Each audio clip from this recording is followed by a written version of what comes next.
Right. So I'll come to Professor Apoorvanand. That, sir, I was talking to you about this statement coming in from the State Women's Commission. What would you really say to that? And I was listening to her soundbite very carefully, where she says that, oh, his family was funding Muslim League, and then towards the end of the statement, that short clip which is there, which is viral on the X, then it says Modi ji ki jai ho, Modi ji great hai, something like that. She says, and the bite ends there. Now, what does this mean? The State Women's Commission, are they trying to prove more loyal than the king? What are they trying to indicate by digging out, facts like these and trying to put Mahmudabad in a bad light? Yes, sir. So we have been witnessing how these commissions have been behaving for the last 11 years and weaponizing of the role of these commissions against activists and intellectuals. We know how Child Rights Commission has targeted Harsh Mandir and other organizations and criminalized their activities. And women's commissions in different states, especially BJP-ruled states, have been behaving in the same manner.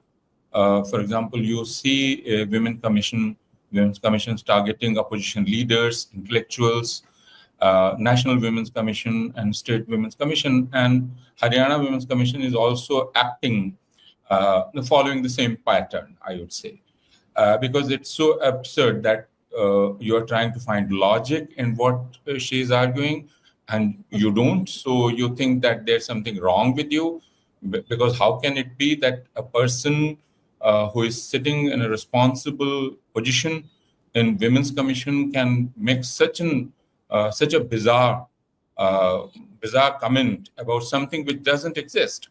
Because as Mridulya ji was saying, that he not only didn't comment on Operation Sindoor, but he also didn't make any comment on these two women, that is Vyamika Singh and Sophia Qureshi. He didn't make any comment on those. What he was saying, that it was laudable that this image was presented to the world, that, well, here is a Muslim woman officer and here is a Hindu woman officer sitting on the same table representing India. But he was sad that this doesn't translate into reality on the ground. Because what is the reality in India? The reality is that Muslims don't feel equal to Hindus, and they are not treated as equal to Hindus. And that's the reality, that's a fact. And he only wished that the optics that you were presenting were translated into reality. That was his wish. So how does it become a matter which concerns Women's Commission? One fails to understand. It doesn't come under her jurisdiction. But now we are forced to sit here and debate it. This is the most bizarre thing that is happening. Even Orwell and Kafka, everyone would fail to describe the reality that India has become, because Kafka is now an inadequate term to describe India, the way things are turned on their head. But I would also like to say that the message through this action is very clear. The message is that a Muslim, even if he or she belongs to the elite, they are not allowed to have their views. That is very clear. Because what Dr. Ali Khan said has been said by hundreds of people in the last 3 weeks. Hundreds of people. But Ali Khan was targeted. Because, and the reason is, Ali Khan is Ali Khan. Ali Khan is a Muslim. And he belongs to the elite of Muslims. And the message is very clear that we will get you, even if you are one of the elites. Even if you have studied in Cambridge, even if you are teaching in one of the most prestigious universities of India, you are not safe. And who can target you? A very small-time functionary of BJP.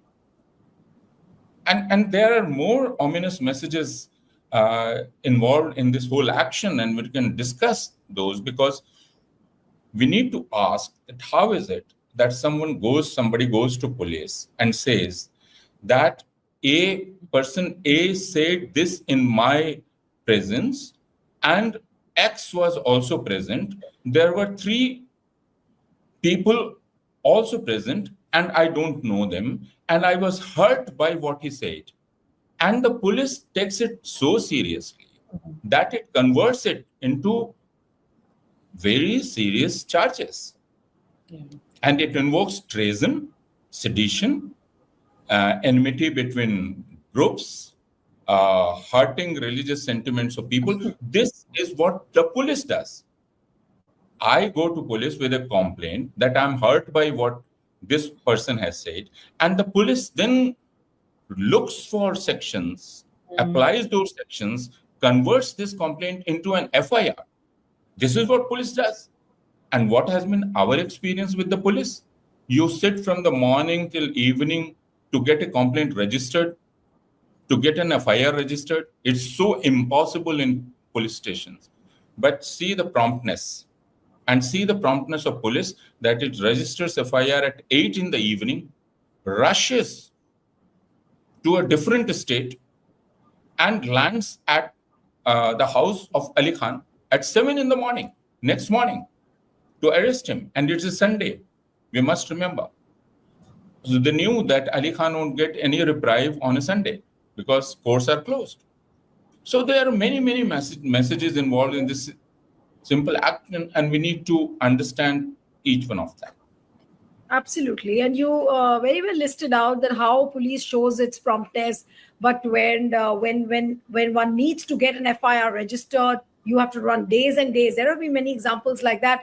I'll come to you, Professor Ajay Gudavarti, as an academician and as an author. How do you really see? And there is a lot of support coming in from various quarters for Mahmudabad. But what is it that we need to speak out at this juncture?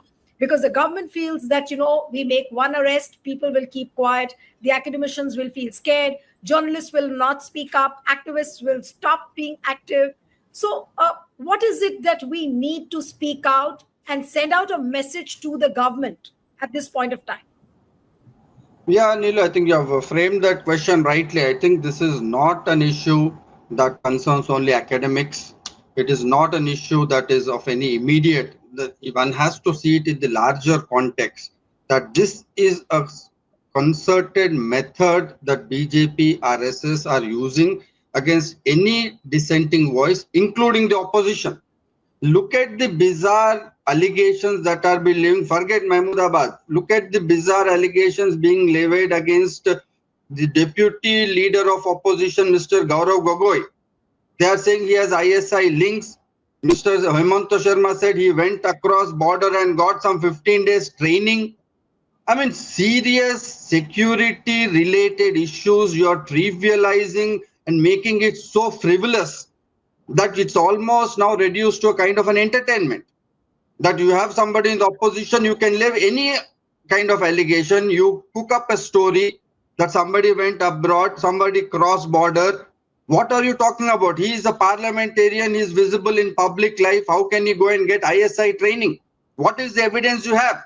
The evidence, he says, like a typical Bollywood movie, he'll present in September 10th, some date, some muhurti has taken. Until that September 10th has run up to the, because the elections are in October, November. So till October, till September, he will keep making this allegation. Something similar has happened with Bhima Koregaon. It's been 4 years since allegations, serious allegations have been charged against these activists. Trial has not started. I mean, what is that? Therefore, there is a complete breakdown of law, rule of law. It's a complete righteous lawlessness they are imposing, where they're driving in and trying to make it a common sense that if it is a Muslim, you have to suspect without evidence and without reason. Because nothing in what this Mr. Professor Mahmudabad said is objectionable. It's a very common sense statement he has made, that you have used projected Muslim women, you have given them honor, but you have not, some similar honor is not visible on the ground for Muslims because mob lynchings. What is objectionable in this? What is the dignity of women issue here? So the point is very simple, that you are now come to a point where you are driving in a criminal psychology. It's not even majoritarian now. It's a kind of a criminal psyche, mass psyche you are referring, where anything said by Muslim needs to be seen as suspicion with no reason. Anything done by dominant Hindu is all. There's also corollary to that, like what happened with Bilkis Banu case in Gujarat. They said they are sanskari Brahmins. So anything done, so there is an anthropologization, biologization of justice is happening. That anything that caste Hindus do, majority Hindus do, it cannot become under the purview of justice. So Mr. Kapil Mishra says something in Delhi riots, he can go scot-free because he's a Mishra. Somebody else says something depending on his caste and gender and religion can be castigated. So it is nothing to do with what you're saying and doing. The most worrying part is this, that in mass consumption, you're justifying that it has nothing to do with what you're saying or doing. It is with who you are. And this kind of righteous lawlessness, I think, is extremely dangerous because, there is no logic in this. There's nothing that we can sit and discuss. There's nothing one can sit and analyze. Has he done this right moment? No, you said that there is no logic, and I'm also trying to wonder what logic BJP uses in its textbook. Now look at the multi-party delegation which is going. You have a mix of people like Nishikant Dubey and Uwaisi. The same Uwaisi who said lots of things about, the same Nishikant Dubey who said things about Uwaisi. And when they have to show themselves up at the international forums, then they will try and project a secular picture. But back home, in the middle of a conflict, BJP has no compunctions about doing all this. Arrest of people like this Ashoka University professor. So what is the kind of playbook? And I'll come to Pushpraj on this and then I'll come back to you again. Pushpraj said, what is government trying to project? The government is trying to project a lot of things. Of course, an attack on intellectual freedom, attack on freedom of expression, sending out a message to the intellectuals, and also simultaneously playing out the Hindu-Muslim divide, which very well will work for them up in the run-up to the Bihar elections and elsewhere as well. So, I mean, is it like a multiple messages which BJP has in mind, and it has no idea whether it's going to backfire or it could really work for it? Good evening, Neelu, to you, our panelists and our viewers. I must apologize for the ambient noise. I've just finished a public function, but it's still winding up, so there's some ambient noise. See, firstly, in praising the inclusion of Colonel Sophia Qureshi in the national response to Pakistan's attack, Professor Ali Khan Mahmudabad, as others have pointed out, just went a step further and asked for the everyday security of Indian Muslims to be guaranteed. Now, not only is that his constitutional right, it is also his sincere expectation from the Indian states. Now, every progressive Indian, apart from all of us here, but also your viewers, who are wedded to India's Ganga Jamuni Tehzeeb, or to quote from to ensure that the RSS is also this thing, the Vasudev Kutumbakam, hopes that no matter who we are or where we come from, each one of us is guaranteed liberty, equality, and justice. Now, demanding that from our government is neither anti-national nor anti-women. Now, secondly, Professor Mahmudabad's arrest is completely contrary to legal and constitutional standards, as you can see if you read Shreya Singhal versus Union of India or other cases. Now, frankly speaking, his arrest is state-sanctioned discriminations against free speech. Now, if the government of Haryana or the Haryana Women's Commission was so concerned about women's rights, they ought to have focused on the state sex ratio, which is under 700 and almost 481 villages. They could have been cognizant of the plight of Haryana's women wrestlers who were harassed by, again, those in power. They also ought to have focused on innumerable crimes against women in Haryana.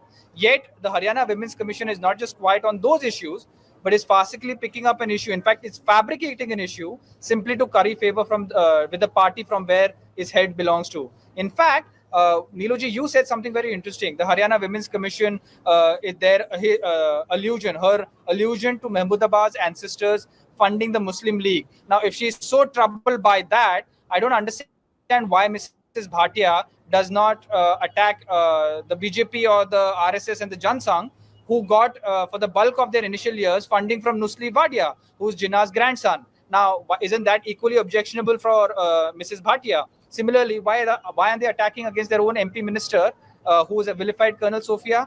Today, the bitter reality, as Professor Apoorvanand was saying, there is one repressive law for us ordinary Indians, and there is another weaker, non-existent law for those who belong to the BJP. As you have rightly pointed out, thirdly, Professor Mahbubah's arrest is a larger conspiracy to circumscribe freedom of speech and criticism by a party that is allergic to any efforts to be held accountable. Now, on one hand, PM Modi says, please criticize me and my government, but his principal motto is na bolunga, na bolne dunga. In the first 4 months alone of 2025, there have been 329 incidents of free speech repression by the government. Now, whether it's satirists like Neha Singh Rathore or Dr. Medusa or Ranting Gola or Kulal Kamra, or media channels like 4 PM and Vyas, or films like Empuran and Pulle, or countless journalists, the BJP government has always made it a point to suppress criticism or any difference of opinion. I mean, in fact, the BJP specializes in this kind of hateful intolerance, whether it was their trolling of the grieving widow of that martyr naval officer, or of Colonel Sofia Qureshi, or of our foreign secretaries. BJP's first and last response is to spew venom at our fellow Indians. In fact, BJP is actually the true anti-nationals. If you see that, if you consider Bharat Mata as our Indians, fellow Indians, I'm not going to talk about how his arrest represents a larger attack on academia, but I want to mirror what Professor Mridula Mukherjee said. It is really unfortunate that Ashoka, from the professor's remarks, how can Ashoka claim to be a liberal bastion when it throws its own under the bus merely because they're mildly critical of the government? I mean, instead of objectivity, what they are encouraging is abject sycophancy. And what Professor Apoorvanand said again, Professor Mahmudabad's, he carries enviable social capital. He's from royalty. He's a member, a senior advisor of the Samajwadi Party. He teaches at Ashoka, which is one of the biggest universities in India. He's well connected to many in the higher rungs of polity and thought. Despite this, he has been arrested simply because he's from a certain faith and ideological leaning. Now, this kind of arbitrary ham-handedness only strengthens external propaganda, notably Pakistan's, that India is hyperbolic and anti-minorities. And lastly, Neeluji, I'm glad, just one last thing, then I'll stop here. I'm glad that 1,200 progressive have publicly signed a letter condemning Professor Mahmudabad's arrest. Very good. But we need to genuinely ask ourselves whether this is even effective. It is undoubtedly cathartic for us. It is a show of solidarity with Professor Mahmudabad, in that it does something for him to give him that moral backing. But does it really force the BJP government to course correct? Does it make any change in his situation or the lives of those countless others being suppressed by the government? Right. Absolutely. You're right that it doesn't make signing petitions actually is not working. Maybe we are expressing our solidarity, but it doesn't work in the favor of the nation. And Pramidlaji, I'll come to you now. Sorry, Neeluji, Yes. I don't want to end this in a bitter note. I'm not reducing the value of expressing solidarity and showing that there is a community of progressives. I'm not denying that. What I'm trying to say, limited point here, is that this liberal incrementalism, this petition politics like in the moderate phase of the freedom struggle, it needs to stop.